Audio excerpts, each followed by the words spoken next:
കുറെ പേര് ഇങ്ങനെ കൊണ്ടുവന്ന് നെഗറ്റീവ് ഇട്ടിട്ടുണ്ട്, നീ അതൊന്നും നോക്കണ്ട, ആൾക്കാർക്ക് കുശുമ്പോ അസൂയാണ്. വൃത്തികെട്ട രീതിയിലാണ് കമന്റ്സ്. പക്ഷെ വൃത്തികെട്ട രീതിയല്ല, ശരിക്കും ഭയങ്കര മാനസിക രോഗികളുള്ള പോലെ എനിക്ക് തോന്നുന്നു. എന്ന് വെച്ച് കഴിഞ്ഞാൽ നമ്മളുടെ ഓരോ പാർട്ടൊക്കെ വർണ്ണിച്ച് നമ്മൾ പെട്ടെന്നല്ലേ തീരുമാനിച്ചതും ഡേറ്റ് ഫിക്സ് ചെയ്തതും പെട്ടെന്നാണ് പറഞ്ഞതും. എന്നുള്ള സിസ്റ്റർ വിളിച്ചിട്ട് ഭയങ്കര പരാതിയൊക്കെ ആയിരുന്നു ഞാൻ.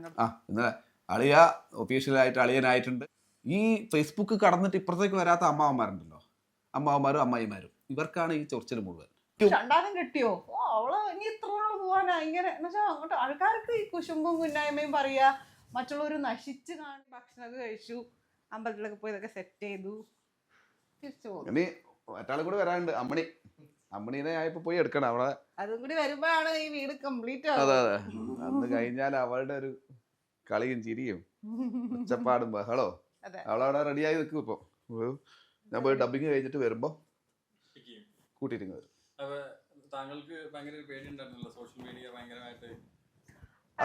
അത് ഞാൻ ആക്ച്വലി ഞാൻ നോക്കിയില്ല. സാധാരണ ഞാനിതോടെ വെച്ചാൽ സാധാരണ എന്താ അവര് പറയുന്ന ഞാൻ ഇങ്ങനെ നോക്കും. ഇന്നലെ ഞാൻ പിന്നെ നമ്മുടെ ഒരു നല്ല ദിവസമായിട്ട് നോക്കി ടെൻഷൻ അടിക്കണ്ടെന്ന് ഓർത്തിട്ട് നോക്കിയേ ഇല്ല. എൻ്റെ ഫ്രണ്ട്സും പറഞ്ഞു നോക്കരുത് എന്ന്. പിന്നെ എൻ്റെ ഒരു ബെസ്റ്റ് ഫ്രണ്ട് ഉണ്ടായിരുന്നല്ലോ കൂടെ, രാവിലെ നടന്നു വന്നില്ലേ, അവൾ നോക്കിയിട്ട് പറഞ്ഞു ഇങ്ങനെ ഫേസ്ബുക്കിലൊക്കെ കുറേ പേര് ഇങ്ങനെ കൊണ്ടുവന്ന് നെഗറ്റീവ് ഇട്ടിട്ടുണ്ട്, നീ അതൊന്നും നോക്കണ്ട, ആൾക്കാർക്ക് കുശുമ്പോ അസൂയാണ്. അപ്പൊ നിങ്ങള് അതിനനുസരിച്ച് കൂടുതൽ ഡെഡിക്കേറ്റഡ് ആയിട്ട് അല്ല, നമ്മളിത് എക്സ്പെക്ട് ചെയ്യുന്ന കമന്റ്സ് ഒക്കെ തന്നെയാണ് അതിലുണ്ടായിരുന്നത്. എനിക്കൊന്നും ആവാനില്ല, ഞാൻ ഇതൊക്കെ കേട്ട് കുറെ സീരിയലുകൊണ്ട് എനിക്കിപ്പോഴും വിഷമമാണ് പരിപാടിയൊക്കെ നിന്നു. പിന്നെ ഈ ഞാൻ നോക്കിയപ്പം ഒരു 2 ദിവസം മുമ്പ് ഞാൻ വേറൊരു ആർട്ടിസ്റ്റിന്റെ നമ്മുടെ ഈ ബിഗ് ബോസിലൊക്കെ ഉണ്ടായിരുന്ന ഒരാളുടെ ഒരു ഫോട്ടോന്റെ അടിയിൽ എന്ത് വൃത്തികെട്ട രീതിയിലാണ് കമന്റ്സ്. പക്ഷെ വൃത്തികെട്ട രീതിയല്ല, ശരിക്കും ഭയങ്കര മാനസിക രോഗികളുള്ള പോലെ എനിക്ക് തോന്നുന്നു. എന്ന് വെച്ച് കഴിഞ്ഞാൽ നമ്മളുടെ ഓരോ പാർട്ടൊക്കെ വർണ്ണിച്ച് ലേഡീസിനെ അങ്ങനെ വൃത്തികെട്ട രീതിയിൽ കമന്റ്സുകൾ ഞാൻ കണ്ടു. ഞാൻ ഒരു വീഡിയോ ഇട്ടായിരുന്നു ഈ കമന്റ്സ് ഉള്ളവർക്ക് ഉള്ള റിപ്ലൈ. അശ്വന്ത് കോക്കിന്റെ അപ്പൊ ഞാനത് കമന്റ് ഇടുന്ന ഇതാണ് എന്റെ മറുപടി എന്ന് പറഞ്ഞിട്ട് അശ്വന്ത് കോക്കിന്റെ ഒരു ക്ലിപ്പ് ഞാൻ ഇട്ട് കൊടുത്തു. അതിനപ്പുറം നമുക്കൊന്നും പറയാനില്ല. അതെ, സിമ്പിൾ ആയിട്ട് ഇങ്ങനെ ഓരോരുത്തരുടെ കമന്റ് നമ്മൾ നോക്കുമ്പോൾ അതില് കുറെ 100 നല്ലത് കാണും, 100 മോശവും കാണും. നമ്മളെല്ലാം സ്വാഗതം ചെയ്യുന്നു, എല്ലാം വന്നോട്ടെ. അല്ല, 100 നല്ലതില് 2 മോശം ഉണ്ടാവും, അങ്ങനെയാണ് ഞാൻ കണ്ടിട്ടുള്ളത്. ആ 2 മോശം അങ്ങ് ഇഗ്നോർ ചെയ്യുക. ആ 98 കമന്റ്സ് നല്ലവരെ പറഞ്ഞോട്ടെ.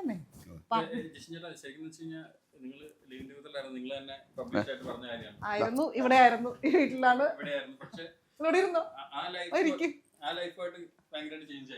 പിന്നെ ഇത് വേറൊരു ഫീൽ അല്ലേ ആക്ച്വലി, അല്ലേ?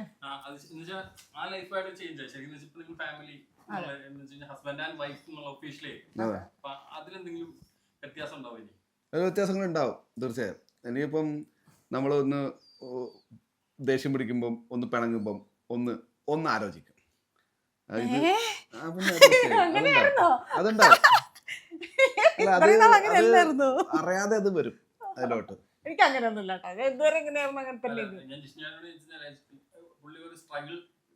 അതെ, അതുണ്ട്.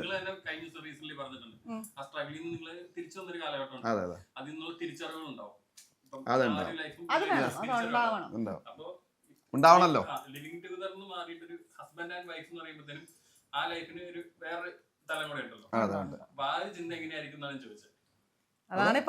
ഈ പറഞ്ഞ പോലെ ഞങ്ങൾക്ക് കുറച്ച് റെസ്ട്രിക്ഷൻസ് കൂടും. ആ റെസ്ട്രിക്ഷൻസ് നമ്മൾ മനസ്സുകൊണ്ട് ആക്സെപ്റ്റ് ചെയ്യുക. ഇങ്ങനെയാണ്. അപ്പം ആ ഒരു റെസ്ട്രിക്ഷൻ്റെ ഉള്ളില് ഇനി നമുക്ക് ജീവിക്കാൻ പറ്റും. ചേട്ടൻ്റെ കാര്യമല്ലേ പറയുന്നത്, എൻ്റെ കാര്യമല്ലല്ലോ. പൊതുവെ എനിക്ക് റെസ്ട്രിക്ഷൻസ് ഇഷ്ടമില്ലാത്ത ആളാണ്. പക്ഷെ ഇനി നമ്മൾ ആ കുറച്ച് റെസ്ട്രിക്ഷൻസും കൂടി ആക്സെപ്റ്റ് ചെയ്തേ പറ്റും. അതാണ് ഒരു കട്ടപ്പാട് അതിൽ വരുമ്പോൾ ഉണ്ടാവുന്നൊരു അത് നമ്മൾ ആക്സെപ്റ്റ് ചെയ്ത്. ബിഗ് ബോസിന് ശേഷവും മുന്നേ അങ്ങനെ ഒരു പലർക്കും ബിഗ് ബോസ് കഴിഞ്ഞിട്ട് ഫാമിലി ലൈഫിൽ ഭയങ്കര പ്രശ്നങ്ങളുണ്ടായിരുന്നു. പക്ഷെ നിങ്ങൾ ഒരു കൂടുതൽ സ്ട്രോങ് ആയത്. പക്ഷെ അതെ, അത് ശരിയാണ്. അത് എത്രത്തോളം നിങ്ങൾ പരസ്പരം മനസ്സിലാക്കി 2 വർഷത്തിൽ ശരിക്കും ആ മനസ്സിലാക്കലാണ് നമുക്ക് ഇതിലേക്ക് എത്തിയത്. എന്ന് വെച്ചാൽ ഇപ്പൊ ഞാൻ ബിഗ് ബോസിൽ പോകുന്ന സമയത്ത് ഉണ്ടായിരുന്ന ഞാനല്ല പുറത്തിറങ്ങുമ്പോൾ ഉണ്ടായിരുന്നത്. എന്ന് വെച്ചാൽ ആ ഒരു ബിഗ് ബോസിൽ പോകുമ്പോൾ സാധാരണ എല്ലാവർക്കും കുറേ പേരുണ്ടാവും സപ്പോർട്ട് ചെയ്യാനും, പിന്നെ കുറേ പേര് ഇത് PR വർക്ക് ചെയ്യാൻ വേണ്ടി, അല്ലെങ്കിൽ കുറെ ആൾക്കാർ മീഡിയാസിന്റെ സപ്പോർട്ടും ഇതൊക്കെ ഉണ്ടാവും. എനിക്ക് ഇവള് മാത്രമേ ഉണ്ടായിരുന്നു. അത് ഞാൻ പുറത്തിറങ്ങി പറഞ്ഞില്ല, ഇവള് എത്രത്തോളം എനിക്ക് വേണ്ടി പുറത്തുനിന്ന് കഷ്ടപ്പെട്ടിട്ടുണ്ട്, അല്ലെങ്കിൽ എത്രത്തോളം എനിക്ക് വേണ്ടി പ്രവർത്തിച്ചിട്ടുണ്ട് എന്നുള്ളത് എനിക്കത് തീർച്ചയായിട്ടും മനസ്സിലാവും. ശരിക്കും പറഞ്ഞു കഴിഞ്ഞാൽ ഞാൻ പറഞ്ഞിട്ടുണ്ടായിരുന്നില്ല, ബിഗ് ബോസിൽ വെച്ചിട്ട് തന്നെ കല്യാണം കഴിക്കുന്നതായിരുന്നു എൻ്റെ ആഗ്രഹം. ഞാൻ മാത്രമല്ല പറഞ്ഞത്, ഞാൻ പറഞ്ഞ 1-2 ആൾക്കാർ ഇവളടുക്ക് പറഞ്ഞു. അപ്പോൾ അത് എനിക്ക് പറ്റിയൊരു മിസ്റ്റേക്കാണ്. എന്ന് വെച്ചാൽ അന്ന് മിസ്റ്റേക്കല്ല, അന്ന് അത് ഞാൻ അവിടെ കൺവേ ചെയ്തില്ല. അപ്പോൾ ആ ഒരു വീക്കിൽ ഞാൻ ഔട്ടായതിന് പിറ്റത്തെ ആഴ്ചയായിരുന്നു ഈ ഫാമിലി. എനിക്ക് അത്രയും ആഗ്രഹം ഉണ്ടല്ലോ, ആ ഒരു ഫാമിലി വീക്ക് കഴിഞ്ഞിട്ട് ഞാൻ ഔട്ടായ കുഴപ്പമില്ലായിരുന്നു എന്നുള്ളൊരു ചിന്തയാണ്. പക്ഷെ ഞാൻ പ്രതീക്ഷിക്കാണ്ട് അന്ന് ചരിത്രത്തിൽ ആദ്യമായിട്ട് കല്യാണം കഴിക്കാനുള്ള ഒരു ഭാഗ്യം ചരിത്രം അതും മാത്രമല്ല, ഞാൻ അത്രയും അങ്ങനെ വെച്ചിരുന്നതാണ്. അപ്പൊ അത് മിസ്സായി. പക്ഷെ അത് ഞാൻ ഇറങ്ങിയപ്പോ തന്നെ ഇവിടെ പറഞ്ഞത്, ഞാൻ പറഞ്ഞത് അത് അങ്ങനെ തന്നെയാണ് ഞാൻ ചിന്തിച്ചിരുന്നത്. നമുക്കത് കല്യാണം കഴിക്കാം.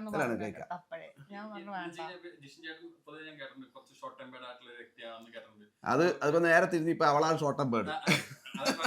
അമ്മയാണെങ്കിലും സ്ട്രേറ്റ് ഫോർവേഡ് ആയിട്ട് കാര്യങ്ങൾ ഭയങ്കര തുറന്ന് സംസാരിക്കുന്നതാണ്. നിങ്ങൾ രണ്ടു കാര്യങ്ങളും പരസ്പരം അങ്ങോട്ടും ഇങ്ങോട്ടും ഏറ്റുമുട്ടലൊക്കെ ഉണ്ടാവും. പക്ഷെ അതെങ്ങനെ നിങ്ങൾ രണ്ടുപേരും ഷോർട്ട് ടെം ബേർഡ് അല്ലെങ്കിൽ തുറന്ന് സംസാരിക്കുന്ന ആൾക്കാരാകുമ്പോൾ രണ്ടുപേരും അഴിഞ്ഞു കൊടുക്കില്ലാത്ത ആൾക്കാരാണ്. അപ്പൊ അതെങ്ങനെ നിങ്ങൾ മിങ്കിൾ ചെയ്ത പ്രശ്നങ്ങളൊക്കെ പരിഹരിച്ച് മുന്നോട്ട് പോയി? അത് ഒരു എന്താ പറയാ, അടിയായാലും ഒരു ലിമിറ്റ് വിട്ടിട്ട് അങ്ങോട്ട് പോവാതെ അങ്ങനെ നമ്മൾ കൺട്രോൾ ചെയ്തുകൊണ്ട് പോകുന്നു. തല്ലും വഴക്കൊക്കെ ഉണ്ടാവാറുണ്ട്, നമ്മൾ തമ്മിൽ നല്ല വഴക്കുണ്ടാവാറുണ്ട്. എന്നാലും അതൊക്കെ അതിലങ്ങനെ പോകും. ഇപ്പൊ വരുന്ന വഴിക്ക് തന്നെ പിന്നെ വണ്ടി ഇത് അടിയായി രണ്ടും കൂടി. ഞാൻ എന്നിട്ട് ഇറങ്ങിയിട്ട് അല്ല അങ്ങനെയല്ല, ഞാനിട്ട് ഇറങ്ങി ഞാൻ ചായ കുടിക്കട്ടെ എന്ന് പറഞ്ഞാൽ ഞാൻ പോയിട്ട് ഒരു ചായ കുടിച്ച് അത് കഴിഞ്ഞിട്ട് എനിക്ക് വേണ്ടാന്ന് പറഞ്ഞവള് പണങ്ങിട്ടേ വേണ്ടാന്ന് പറഞ്ഞു. അപ്പൊ ഞാൻ പോയിട്ട് ചായ കുടിച്ച് കഴിഞ്ഞിട്ട് ഞാൻ ഒരു ചായ മേടിച്ചിട്ട് എന്നിട്ട് ഡോറിനൊക്കെ തട്ടി ഇന്നാ ചായ കഴിഞ്ഞ്. അതാണ് അങ്ങനെ അവിടെ കഴിഞ്ഞ് പിന്നെ നമ്മൾ ആ വിഷയം വിട്ട് സംസാരിച്ച ആ വിഷയം വിട്ട് അത്രേ ഉള്ളൂ. അങ്ങനെ ആക്കി വിട്ട് കഴിഞ്ഞാൽ പ്രശ്നം തീരും. അതൊക്കെ ഏതൊക്കെ ഒരാൾ താണു കൊടുക്കാൻ തയ്യാറായാലും പ്രശ്നം തീരാവുന്നേ ഉള്ളൂ. അങ്ങനെയൊന്നും മാറുന്ന കേസല്ല, പക്ഷെ ഒരു ഹഗ്ഗിൽ തീരാവുന്നതൊക്കെ ഉള്ളൂ. അത് പക്ഷെ അത് ചെയ്യാൻ എനിക്ക് ചില സമയത്ത് ഈഗോ അനുവദിക്കില്ല. അപ്പൊ ഞാൻ കുറച്ചു നേരം സസ്റ്റെയിൻ ചെയ്യും. പിന്നെ അതായത് ദേഷ്യം സബ്സ്റ്റെയിൻ ചെയ്ത് കൊണ്ടുപോകായിരുന്നു ആദ്യമൊക്കെ. സ്റ്റാർട്ടിങ്ങിലൊക്കെ നമ്മൾ വഴക്കിട്ട ജിഷാണ് വേണമെങ്കിൽ ഒരു 4-5 ദിവസമൊക്കെ പിണങ്ങിയിരിക്കാൻ അങ്ങനത്തെ. അപ്പൊ ഞാൻ പറയാം അത് നല്ലല്ല. ഒരു ദിവസം മാക്സിമം പിണങ്ങുക, അതിന്റെ അപ്പുറത്തേക്ക് അത് കൊണ്ടുപോകുമ്പോ നമ്മളെ പങ്കാളിനെ അവരില്ലാതെ ജീവിക്കാൻ പഠിപ്പിക്കല്ലേ. അങ്ങനെ ആവുമ്പോഴാണ് അവിടെ സെപ്പറേഷൻസ് ഉണ്ടാവുന്നത്. നമ്മളെപ്പോഴും എന്ത് പ്രശ്നം ഉണ്ടായാലും അതൊരു ദിവസത്തിൽ പറഞ്ഞു തീർത്ത് ഒരുമിച്ച് പോവാനായിട്ട് പഠിപ്പിക്കരുത്. ഈ ദേഷ്യം വരുന്ന സമയത്ത് നമ്മൾ പറയുന്നത് പ്രവർത്തിക്കുന്നത് അത് നമ്മളെ കൺട്രോളിലല്ല. കൺട്രോൾ ചെയ്യണം എന്നാണ്. അത് കൺട്രോൾ ചെയ്യാൻ പഠിക്കണം. മനുഷ്യനാണ് ലോകത്ത്, അവൻ എന്തും നേടാൻ പറ്റും. നമ്മുടെ ഒരു വികാരമാണ് സ്നേഹവും പ്രേമവും കാമവും പോലെ ഒരു വികാരമല്ലേ ദേഷ്യം. അത് കൺട്രോൾ ചെയ്യാൻ പഠിക്കുമ്പോഴാണ് നമ്മൾ കംപ്ലീറ്റ് സക്സസ് ആവുന്നത്. ഇതാണ് നമ്മുടെ നാശം, നമ്മുടെ ദേഷ്യം അല്ലേ. അല്ല ഞാനിപ്പോ കുറെ കൺട്രോൾ ഭയങ്കര കൺട്രോൾ. ഇന്നലെ ഇവള് ചില സമയത്ത് ഇറിറ്റേറ്റഡ് ആവുമ്പോഴും ഞാനായിരുന്നു കാം ചെയ്തത് ഇന്നലെ. ഐ തിങ്ക് എനിക്ക് അങ്ങനെ ഇന്നലെ ഫീൽ ചെയ്തത് ഞാൻ സ്വയം വിലയിരുത്തുമ്പോൾ. അപ്പം അത് വളരെ കൺട്രോൾഡ് ആണ് തന്നെയാണ് എൻ്റെ ഒരു വിശ്വാസം. ചില സമയത്ത് എന്റെ കയ്യിൽ നിന്ന് പോകുന്നത് അല്ല 100% ഇപ്പൊ ജിഷാടൻ പെട്ടെന്ന് കൂളാവാൻ ആകുന്നുണ്ട്. ഇപ്പൊ സീരിയൽ കല്യാണങ്ങളിലൊക്കെ പോകുമ്പോഴാണ് പക്ഷെ ഭയങ്കര സീരിയസ് മുഖത്തോടെ നടക്കുന്ന ഒരു മനുഷ്യനാണ്. നമുക്കാണെങ്കിൽ ഒരു ബൈറ്റ് ചോദിക്കാൻ എന്താ തിരിച്ചു പറയുന്നത് ഒരു ഭയം ഉണ്ടാവും. പക്ഷെ ഇപ്പൊ ഭയങ്കര കൂളായി. ഇന്നലെ എന്റെ അടുത്ത് ചോദിച്ചായിരുന്നല്ലോ, ഇവര് മീഡിയാസ് ചോദിച്ചിട്ടുണ്ടായിരുന്നു ഇപ്പൊ എങ്ങനെയാ എന്ന് വെച്ചാ. അതായത് ജിഷാന്റെ ഒന്നും ഇല്ലാതെ ഇല്ല, ജിഷാന്റെ എല്ലാം ഉണ്ടായിരുന്നു. ചില കാര്യങ്ങളിൽ ഒരു ക്ലാരിറ്റി ഇല്ല, കറക്റ്റ് വഴിയും ഇല്ല. ഇത് രണ്ടുമാണ് ജിഷാൻ ഇല്ലാതിരുന്നത്. ആ കറക്റ്റ് വേ നമ്മൾ കാണിച്ചു കൊടുക്കാൻ ആളുണ്ടായാൽ ആ ക്ലാരിറ്റി വരുത്താനും ശീലിച്ചാൽ അത് രണ്ടായപ്പോൾ ജിഷാനും പെർഫെക്റ്റ്ലി ഓക്കെ ആണെന്ന് ഞാൻ പറഞ്ഞല്ലോ എനിക്ക്. പിന്നെ നമ്മളുടെ ഇടയിൽ അത് ഇനിയും വഴക്കൊക്കെ ഉണ്ടാവില്ലടാ. അതൊക്കെ ഉണ്ടാവും. പെട്ടോട്ടെ എന്നാ ഞാൻ പറഞ്ഞത്. പെടാതൊന്നും ഇരിക്കണ്ട, പക്ഷെ കോംപ്രമൈസിലേക്ക് വരണം. ഇപ്പൊ എല്ലാരും ചോദിക്കുന്ന കാര്യമാണ്, ഇപ്പം അമ്മയിൽ കണ്ടൊരു ഇങ്ങനെ ക്വസ്റ്റ്യൻ, അമ്മയിൽ കണ്ടൊരു പോസിറ്റീവ് ആയിട്ടുള്ള കാര്യം അല്ലെങ്കിൽ നെഗറ്റീവ് ആയിട്ടുള്ള കാര്യം ജിഷാണ് പറയണത്. പോസിറ്റീവ് ആയിട്ടുള്ള കാര്യം ഇത് തന്നെയാണ്. എന്ന് വെച്ചാൽ എല്ലാം ഓപ്പൺ ആയിട്ട് പറയുക, അല്ലെങ്കിൽ നമ്മള് ഇതല്ല ശരി ഇതാണ് എന്ന് പറയുക.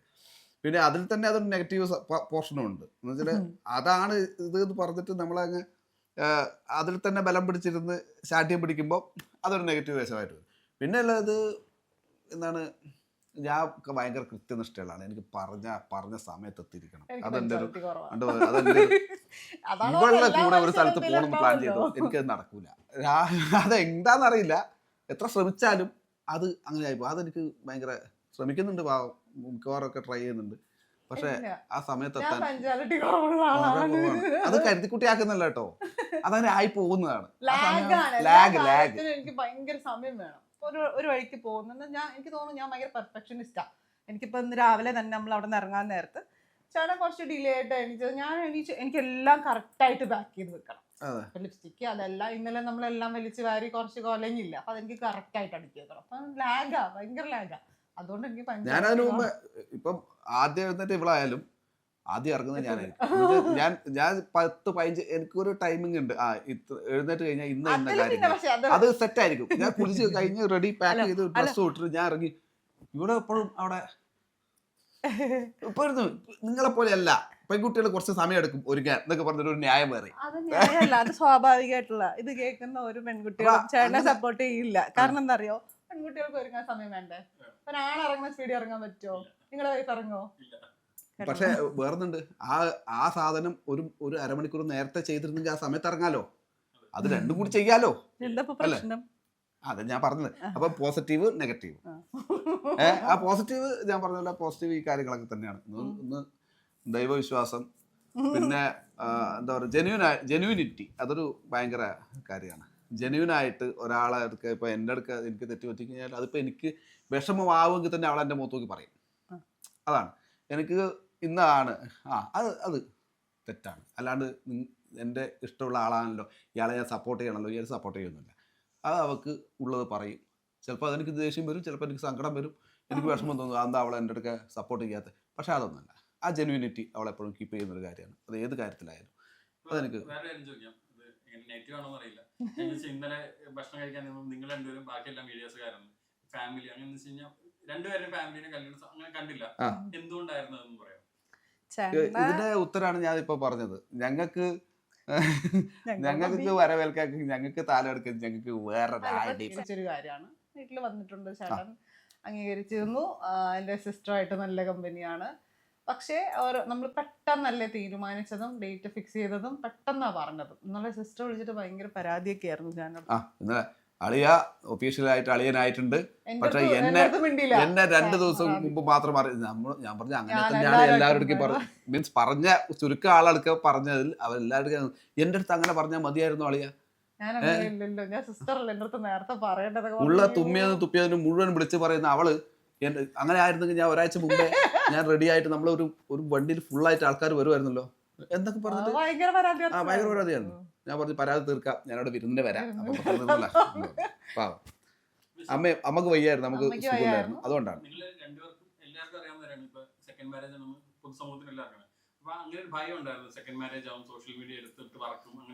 ഭയമല്ല, എക്സ്പെക്റ്റഡ് ആയിരുന്നു.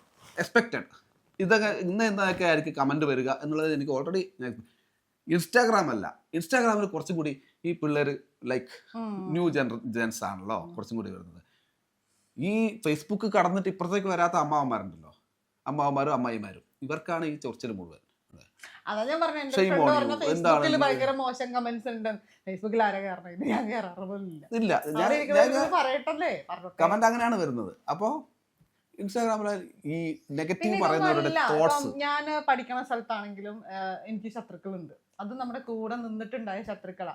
നമ്മളൊരു പോസ്റ്റ് ഇട്ട് കഴിഞ്ഞിട്ട് അവരിത് കണ്ടിട്ട് നമ്മുടെ കൂടെയുള്ള ആൾക്കാരെ മനസ്സിലാക്കുന്ന ഒരു സിറ്റുവേഷനാണ്. അതൊരു വിവാഹം കഴിഞ്ഞു, അത് ആദ്യത്തെയോ രണ്ടാമത്തെയോ എന്തോ ആവട്ടെ, ഒരു വിശ്വസ് പറയാനോ അല്ലെങ്കിൽ ഒരു ലൈക്ക് അടിക്കാനോ ഉള്ളൊരു മനസ്ഥിതി ഇല്ലാത്ത ഇതേ ആൾക്കാർ നമ്മളെ ഇങ്ങനെ കാണിക്കും കേട്ടോ. അപ്പൊ തന്നെ ഞാൻ മനസ്സിലെ എന്തൊരു നല്ല ചിരി. എന്നുവെച്ചാൽ ഈ ചിരിയിൽ ഒരർത്ഥമില്ല. ഈ ആൾക്കാർ നമ്മളെ കാണുമ്പോഴാണ്. പക്ഷെ ഈ ആൾക്കാരെ ശരിക്കും ഉള്ളിന്റെ ഉള്ളിൽ നല്ലതുണ്ടെന്നുണ്ടെങ്കിൽ അത് നമ്മുടെ എല്ലാ കാര്യത്തിലും അവർ സ്പ്രെഡ് ചെയ്യും. അങ്ങനെ ഉള്ള ഒരാളേ ഉള്ളൂ, 500 പേരുള്ള ഒരു ഗ്രൂപ്പിൽ ഒരാളേ ഉള്ളൂ, അങ്ങനെ 1-2 പേരേ ഉള്ളൂ. അതിനൊരു മനസ്സ് വേണം. ഇപ്പം നമ്മൾ ഇൻസ്റ്റാഗ്രാമിൽ എനിക്ക് രണ്ടാമതും കിട്ടിയോ, അവള് ഇനി ഇത്ര നാൾ പോവാനാ, ഇങ്ങനെ എന്നുവെച്ചാൽ അങ്ങോട്ട് ആൾക്കാർക്ക് ഈ കുശുമ്പും കുന്നായ്മയും പറയാ, മറ്റുള്ളവർ നശിച്ച് കാണുക, ഇങ്ങനെ നെഗറ്റീവ് ഇഷ്ടപ്പെടുന്ന ആൾക്കാരാ. പിന്നെ നമ്മളുടെ അടുത്ത് ക്ലോസ് ആയി ചേർന്ന് നിന്ന് നമ്മളുടെ പേഴ്സണൽ കാര്യങ്ങൾ അറിഞ്ഞിട്ട് അത് സ്പ്രെഡ് ചെയ്ത് നടക്കുക, ഇതൊക്കെ ചെയ്യുന്നതിന് അവർക്ക് ഇതെല്ലാം ഈശ്വരൻ കാണുന്നുണ്ടാവുമല്ലോ, അത് അവർക്ക് അതിനുള്ളത് അവർക്ക് കിട്ടും. നമ്മൾ റെസ്പോണ്ട് ചെയ്യാനേ പോകണ്ട. 1-2 ഇത് എന്ന് വെച്ച് കഴിഞ്ഞാല്, ഇപ്പൊ നമ്മൾ ഇൻസ്റ്റാഗ്രാമിലൊക്കെ ഒരു പോസ്റ്റ് ഇട്ട് കഴിഞ്ഞ് കഴിഞ്ഞാല് നമ്മുടെ ഈ ഫ്രണ്ട് ലിസ്റ്റിലുള്ള ഈ ആർട്ടിസ്റ്റുകൾ ലൈക്ക് നമ്മൾ കൂടെ വർക്ക് ചെയ്യുന്നവർ എത്ര പേരില്ലേ, ഞാനതൊന്നും നോക്കാറില്ല, ഇടക്ക് നോക്കിയാലും മനസ്സിലാവും.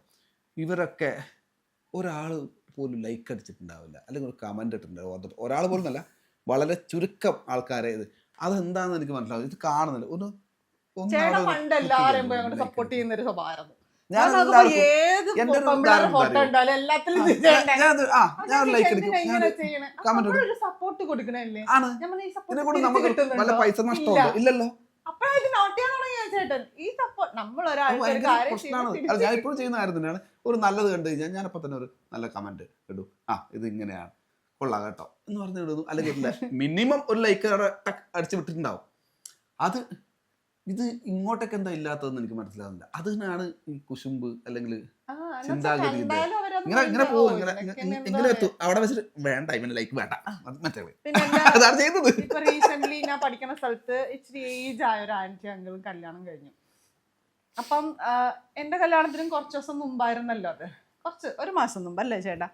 അപ്പൊ ചേട്ടൻ വരണമെന്നുണ്ടായിരുന്നു. നല്ല ഇച്ചിരി ഏജ് ആയവരാ രണ്ടുപേരുടെയും. ഒരു അങ്കിളുടെ ഭാര്യ മരിച്ചതാ, ആന്റിയുടെ ഹസ്ബൻഡ് മരിച്ചതാ. പക്ഷെ അവരുടെ ഒരു മാരേജ് നടന്നപ്പോൾ ഞാൻ പോയി. ഞാൻ മുമ്പ് അവരോട്ടൊരു വഴക്ക് വരെ ഉണ്ടായിട്ടില്ല. പക്ഷെ അതൊരു എന്താ പറയാ, അത് ക്ലിയർ ചെയ്യാനുള്ള ഒരു അവസരം കൂടിയായി കണ്ട് ഞാൻ പോയി. അവരൊട്ടും എക്സ്പെക്ട് ചെയ്തില്ല ഞാൻ പോകുമെന്ന്. അവർക്ക് ഭയങ്കര സന്തോഷമായി. അങ്ങനെ ഞാൻ പോയിട്ട് ഞാൻ മനസ്സിലാക്കിയൊരു കാര്യം, നമ്മുടെ കൂട്ടത്തിൽ തന്നെയുള്ള ആൾക്കാർ ഈ 60-ആം വയസ്സിൽ കല്യാണം നമ്മൾ മാറി നിന്നിവർ പറയാം. അപ്പം നമ്മൾ മനസ്സിലാക്കുക ഇവരുടെ മൈൻഡിലൊക്കെ ഇതാ സെക്കൻഡ് മാരേജ്, അല്ലെങ്കിൽ ഈ പ്രായത്തിൽ ഒരു കല്യാണം കഴിക്കുന്നത് എന്തിനാ എന്ന് വെച്ചാൽ അത് ഒരു സെക്ഷൽ ഇതിന് വേണ്ടിയിട്ടാണെന്നുള്ളൊരു തോട്ടാണ്. അപ്പൊ അങ്ങനെ ചിന്തിക്കുന്ന ആൾക്കാരുടെ മൈൻഡ് തന്നെ എത്ര മോശമാണ്. നമുക്കറിയാം ആസ് എ വിമൻ അവർക്ക് സംസാരിക്കുമ്പോൾ നമുക്കറിയാം അവര് പറയുന്ന വെച്ചാൽ മോളെ ആ ആള് മരിച്ചു കഴിഞ്ഞപ്പോ ഈ സ്ത്രീ അങ്ങ് ഒറ്റയ്ക്കാ പെട്ടെന്ന് ആ വീട്ടില്. അവരുടെ ആ ഒരു ഫീലിംഗ് നമുക്ക് മനസ്സിലാവും. കുറച്ച് ദിവസമെങ്കിലും നമ്മൾ ഒറ്റയ്ക്ക് ജീവിച്ചിട്ടുണ്ട്, അതുകൊണ്ട് എനിക്ക് മനസ്സിലാവും. സോ അവരൊരു കൂട്ട് കണ്ടെത്തി. എല്ലാവരുടെ അനുഗ്രഹം ഒന്നും വാങ്ങിച്ചിട്ടല്ല, നിയമപരമായ ഒരാളെ കല്യാണം കഴിച്ച് കൂട്ട് കണ്ടെത്തി. അതിന് പക്ഷെ വേറെ രീതിയിൽ ആൾക്കാർ പറയുന്നത് സെക്ഷൽ ഇതിന് വേണ്ടിയിട്ടാണെന്നുള്ളത് നമ്മുടെ കൂട്ടത്തിൽ നിന്നുള്ളവർ പറയണം. അപ്പം ആൾക്കാരെ തോട്ട് ഭയങ്കര മോശമാണ്. ഒന്നിലും നല്ലത് കണ്ടെത്താൻ ആർക്കും അറിയില്ല. അതുകൊണ്ട് തന്നെ ഞാൻ ഈ പറയുന്ന ഒരു ടീംസിനെ വിളിച്ചില്ല. കാരണം നമ്മളെ കുറിച്ച് മൈൻഡ് ആക്കുന്നില്ല. പറയുന്നത് എനിക്ക് മറ്റേ കോക്ക് പറഞ്ഞ അതേ മറുപടി പറയുന്നത്. എന്തായാലും അടിപൊളിയായിട്ട് പോട്ടെ. സന്തോഷം. അതുകൊണ്ട് സന്തോഷം. പിന്നെ ഞാൻ വേറൊരു കാര്യം പറയാം. ഞാൻ എന്റെ ഒരു വീഡിയോയില് ഞാനിങ്ങനെ കുരുങ്ങിയിട്ടുള്ള ഒരു വീഡിയോയില് നിങ്ങൾ ഈ ഒരു പോർഷൻ ഇങ്ങനെ ബ്ലർ ചെയ്തു. നോർമലി ആ ഒരു പോർഷൻ കണ്ടു കഴിഞ്ഞാൽ കുറച്ച് സൂം ചെയ്താണ് വീഡിയോസ് ഇടുന്നത്. നിങ്ങൾ ആ ചെയ്തൊരു സംഭവം ഞാനും കമന്റും ചെയ്തിട്ടുണ്ട്, നിങ്ങളെ ടാഗ് ചെയ്ത്. കാരണം അങ്ങനെ ചെയ്യാം, നമ്മൾ അതുകൊണ്ട് ചെയ്യണല്ല. കല്യാണത്തിനാകുമ്പോൾ കുനിഞ്ഞപ്പോ അങ്ങനെ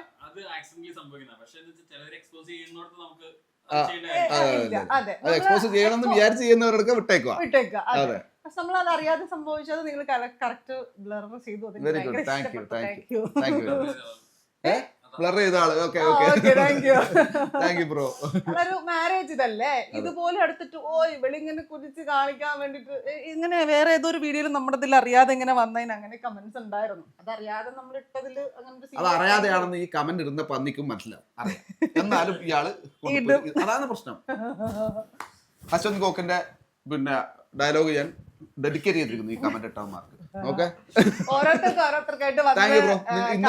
തിരിച്ചു പറയാൻ വയ്യ ഞങ്ങൾക്ക്. അപ്പൊ മൊത്തത്തിൽ എല്ലാവർക്കും അശ്വന്ത് കോക്കിനെ ഡെഡിക്കേറ്റ് ചെയ്തിട്ടുണ്ട്. ആ വീഡിയോ പോയി കണ്ടേക്കും. അതിലുള്ള ഓരോ വാക്കും നിങ്ങൾക്കുള്ളതാണ്. ഞങ്ങൾ ഡെഡിക്കേറ്റ് ചെയ്തിരിക്കുന്നു. എല്ലാവരും കണ്ട് സായുജ്യം അടഞ്ഞോളൂ.